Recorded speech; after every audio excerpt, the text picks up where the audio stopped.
Hi everybody, meet Timmy. Today, Timmy's going to learn about psychology and advertising. Psychology has always been an essential component of advertising.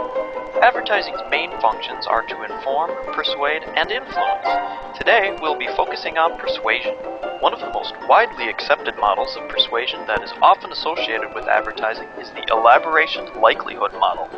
The elaboration likelihood model, otherwise known as the ELM, is the theory identifying two ways a communication can be persuasive: the central route or peripheral route. The route which is taken is dependent upon the abilities of processing and the motivation of the receiver. That's you, Timmy. Let's spell it out for you, Timmy. Here is the central route. This is a direct route of persuasion that appeals to logic and involves a great deal of thought. The central route is associated with high involvement. Involvement is how much time, energy, and other resources you are willing to put into the process. How much attention do you want to put into it, Timmy? Let's say you really want a new car, and you see an advertisement for a car on TV. Because you really want a car, you are highly involved. Now you are more likely to listen to that commercial. Because a car is an expensive investment, it has high perceived risk, which is defined as potential for loss in the pursuit of a desired outcome. By way of the central route, you will look at the facts and use logic to make your decision. It is more effective when the facts and arguments are more believable, and then you will buy that car, Timmy. This route often leads to more permanent attitude change. Remember, Timmy, this is a dual process model. Dual means two, Timmy. Let's look at the alternative, the peripheral route. In this route, the receiver, that's still you, Timmy, does not think carefully about a communication and is influenced instead by superficial cues. Examples of these cues or gimmicks include an emotional story, bright colors, sappy music, or an attractive speaker. Low involvement is associated with the peripheral route because the message content becomes relatively unimportant and ignored. The results of the peripheral route are more temporary and subject to change, as these cues play to the senses, emotions, and feelings. Yes, that's right, Timmy. Feelings. And now a word from our sponsors. Today's program is brought to you by colors. Colors, colors, colors, the most important and effective aspect of advertising. Psychologists report that color impression can account for 60 to 70% of consumer reaction. Let's meet the colors. First up is red. Red increases blood pressure, heart rate, appetite, grabs attention, and stimulates quick decision making. Meet pink. Pink is associated with sweetness and is often used in the sales of candy and pastries. And then there's orange. Orange causes people to feel energetic and is often found in fast food restaurants. Prolonged exposure to orange can make one become very aggressive. Up next is yellow. Yellow is the first color processed by the human eye, so it is often used to draw attention.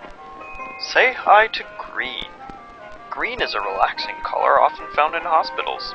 In the current trend to go green, it often represents things which are environmentally friendly and natural. Let's welcome blue. Blue is the most popular favorite color among adults. It is often used to sell jewelry and is the color of loyalty. Blue can also add a nauseating effect to food. Purple, come on down! Purple is one of the most difficult colors to produce. It is often associated with the royal, rich, and luxurious. And next we have brown. Brown is favored by men over women and often used to represent that which is natural and of the earth.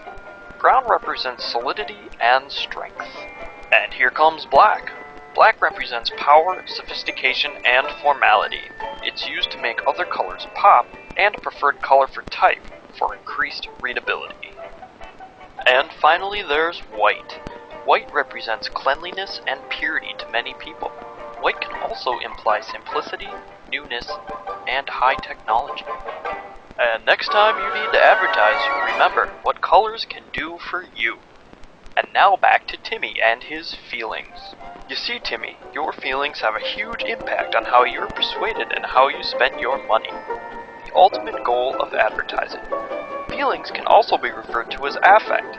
Affect occurs rapidly and involuntarily in response to a stimulus, like advertising. There is positive affect, such as joy, hope, or pleasure, and negative affect, like anger, fear, and shame. These strongly shape your behavior and risk perception, Timmy. And did you know advertisers often rely on the affect heuristic to predict how you might respond to an advertisement, as well as your corresponding behavior? Well, Timmy, I sense your confusion. Let me define that for you. The affect heuristic refers to decisions that are determined by affective considerations, such as our feelings of like and dislike, or good and bad. It basically works like this, Timmy. If a stimulus arouses a negative effect, the receiver, haha, yes, Timmy, that's still you, will perceive the risks as higher and the benefits potentially lower. Conversely, if the stimulus yields a positive effect in the receiver, Timmy here will judge the related risks as low and the benefits higher and increase the chances you will buy the product. This is why advertisements often contain positively charged emotional images and slogans, as well as the basic factual information. The amalgamation of these elements work through the central and peripheral routes. Do you see that, Timmy? How I brought that back around? And that is how psychology in advertising works. Since we've come full circle, it seems it's time to say goodbye for today.